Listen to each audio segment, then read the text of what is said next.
ভাইয়ের মাছ কাটাগুলো খুবই অসাধারণ, তাই নিয়ে আসলাম আজকে ভাইয়ের কাছে কিছু রুই মাছ আর হচ্ছে তেলাপিয়া মাছ। ভাইকে বলেছিলাম বাসার জন্য পিস করে দেওয়ার জন্য এবং হচ্ছে রুই মাছগুলো একটু হোটেলের পিস করে দেওয়ার জন্য, কারণ বাসায় রিসিভি করব এইভাবে, তার জন্যই মাছগুলো কিনে রুই মাছগুলো হোটেলের পিস করতে বলেছি। আর তেলাপিয়া মাছগুলো বলেছিলাম বাসার পিস করার জন্য, তাই রুই মাছটাকে এখন হোটেলের পিস করতেছে।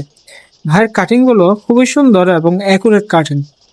ওনারা খুবই অভিজ্ঞ এবং দক্ষ মাছ কাটিং। তো ওনাদের দোকানটা রয়েছে আমাদের রাঙামাটি রিজার্ভ বাজারে লঞ্চ ঘাটের উপরে ওনারা বসে, এবং আপনারা চাইলে যদি এখান থেকে কেউ মাছ কিনেন ওনার থেকে মাছ কাটিং গুলো করে নিতে পারবেন। আপনি যে ধরনের মাছ কাটিং গুলো করতে বলবেন তারা ওভাবে মাছ কাটিং করে দিবে। খুব অসাধারণ ভাবে মাছগুলো কাটলো। আর তারপরে মাছগুলো বাসা সাইজ করেছি, ভালো ভালো সাইজ করে দিয়েছে।